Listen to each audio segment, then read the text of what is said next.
8ാം ക്ലാസ്സിൽ പഠിക്കുന്നു. ഞാൻ ഒരു യാത്രാ വിവരണവുമായാണ് വന്നിരിക്കുന്നത്. അറബി ഗ്രന്ഥശാലയിലെ ബാലവേദി കുട്ടികൾക്കായി പൂക്കാൻ തളിർക്കാമെന്ന 10 ദിവസത്തെ ക്യാമ്പ് നടത്തി വരുന്നുണ്ട്. അതിൻ്റെ ഭാഗമായി 3ാമത്തെ ദിവസത്തിൽ ഞങ്ങൾ ട്രെയിനിൽ ഒരു പഠന വിനോദയാത്രയാണ് തീരുമാനിച്ചിരിക്കുന്നത്.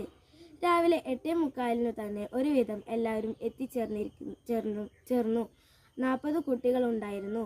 ഞങ്ങളെ ഓരോ ടീമായി തിരിച്ചു. ഒരു ടീമിൽ ഒരു മുതിർന്ന ആളും 3 കുട്ടികളുമായാണ് ടീം യാത്ര തിരിച്ചത്. 9:15 ട്രെയിനിലെത്തി. ഞങ്ങൾ ട്രെയിനിൽ കയറിയാണ് യാത്ര തുടങ്ങിയത്. എല്ലാവരും വളരെ സന്തോഷത്തിലായിരുന്നു. ഞങ്ങൾ പാട്ടുപാടിയും അന്താക്ഷരി കളിച്ചും ഒക്കെയിരുന്നു. ഓരോ സ്റ്റേഷനും കഴിഞ്ഞുപോയി. വാടനാംകുറിശി കഴിഞ്ഞ് അടുത്ത സ്റ്റോപ്പ് വല്ലപ്പുഴ, കുലുക്കല്ലൂർ, അങ്ങാടിപ്പുറം, ചെറുകര, പട്ടിക്കാട്, മേലാറ്റൂർ, തൂവൂർ, വാണിയമ്പലം, അങ്ങനെ ഓരോ സ്റ്റേഷനുകൾ കഴിഞ്ഞു. പിന്നീട് ഞങ്ങൾ നിലമ്പൂർ സ്റ്റേഷനിലെത്തി. പോകുന്ന വഴിയിലൊക്കെ നിറയെ പച്ചക്കറി കൃഷിയും നിറയെ വാഴത്തോട്ടവും പച്ച പിടിച്ച പാടങ്ങളും മലകളും ഒക്കെ കാണാൻ മനോഹരമായ കാഴ്ചകളായിരുന്നു. ഞങ്ങൾ നിലമ്പൂർ ഇറങ്ങി ഫോട്ടോയൊക്കെ എടുത്തു. അവിടെ ഞങ്ങളെ കാത്ത് ഒരു സ്കൂൾ ബസ് നിൽക്കുന്നുണ്ടായിരുന്നു.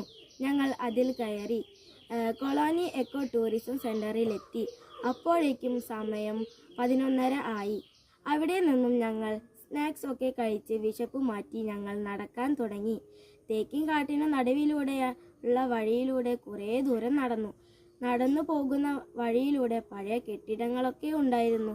ഞങ്ങൾ നടന്ന് ചാലിയാർ പുഴയും കുതിരപ്പുഴയും സംഗമിക്കുന്ന ഭാഗത്തേക്ക് പോയി. താഴത്തേക്ക് ഇറങ്ങരുതെന്ന് പറഞ്ഞതിനാൽ ഞങ്ങൾ മുകൾ ഭാഗത്ത് നിന്നാണ് കണ്ടത്. അവിടെയൊക്കെ കുരങ്ങന്മാർ ചാടി കളിക്കുന്നുണ്ടായിരുന്നു. പിന്നീട് ഞങ്ങൾ അവിടെ നിന്നും നടന്ന് ജങ്കാറിൽ കയറി പുഴ കടന്ന് അപ്പുറത്തേക്ക് കാട്ടിലേക്ക് പോയി. അവിടെയാണ് ലോകത്തിലെ ഏറ്റവും വലിയ പഴക്കം കൂടിയ തേക്കുമരം ഉണ്ടായിരുന്നത്. അവിടെയൊക്കെ നിറയെ വലിയ വലിയ തേക്കുമരങ്ങളും വേറെ വലിയ മരങ്ങളും ഒക്കെ ഉണ്ടായിരുന്നു. അവിടെ നിന്ന് എല്ലാവരും കൂടി ഫോട്ടോയൊക്കെ എടുത്തു. അതിനുശേഷം രാമേട്ടൻ ഞങ്ങൾക്ക് തേക്കിൻകാടിനെ കുറിച്ചു, തേക്കിൻ തടികളെ പണ്ട് റെയിൽവേ ട്രാക്കിലൂടെയാണ് കൊണ്ടുപോയതെന്നും ഈ തടികൾ ഉപയോഗിച്ചതെന്നും അവിടുത്തെ മണ്ണ് ഈ മരങ്ങളെ ഉണ്ടാവാൻ നല്ല മണ്ണാണെന്നും ഒക്കെ പറഞ്ഞു തന്നു.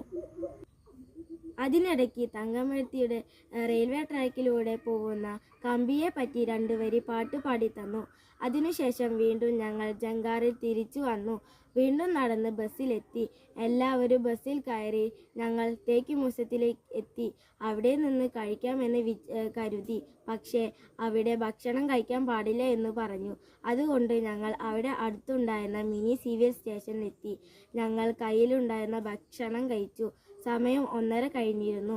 അവിടെ നിന്നും ഫോട്ടോയൊക്കെ എടുത്ത് വീണ്ടും ഞങ്ങൾ തേക്ക് മ്യൂസിയത്തിലേക്ക് എത്തി. അവിടെ പ്ലാസ്റ്റിക് ചെരുപ്പ് ഒന്നും അനുവദിച്ചിരുന്നില്ല. അതെല്ലാം പുറത്ത് വെച്ചാണ് ഞങ്ങൾ അകത്ത് പോയത്. അതിനകത്ത് പോയപ്പോൾ ഞങ്ങൾക്ക് അത്ഭുതമായി. അത്രയും വലിയ തേക്കിൻ തടികളും തേക്ക് കൊണ്ടുള്ള പലതര രൂപങ്ങളും പല ഉപകരണങ്ങളും ഒക്കെ ഉണ്ടായിരുന്നു. അവിടെ നിന്ന് കുറേ ഫോട്ടോയൊക്കെ എടുത്തു ഞങ്ങൾ പുറത്തേക്ക് ഇറങ്ങി. അതിനുശേഷം രാമേട്ടൻ ഞങ്ങൾക്ക് ഐസ്ക്രീം വാങ്ങിച്ച് തന്നു. അതൊക്കെ കഴിച്ചു കഴിഞ്ഞ് മലീന ടീച്ചർ ഞങ്ങൾക്ക് ക്ലാസ് എടുത്തു തന്നു.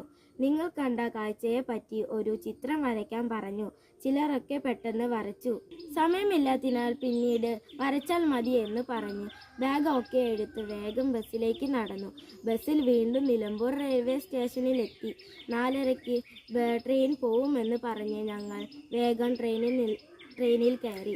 അത് നല്ല തിരക്കായിരുന്നു. ഞങ്ങൾ കുട്ടികളൊക്കെ ട്രെയിനിൻ്റെ ട്രാക്കിൽ കയറിയിരുന്നു.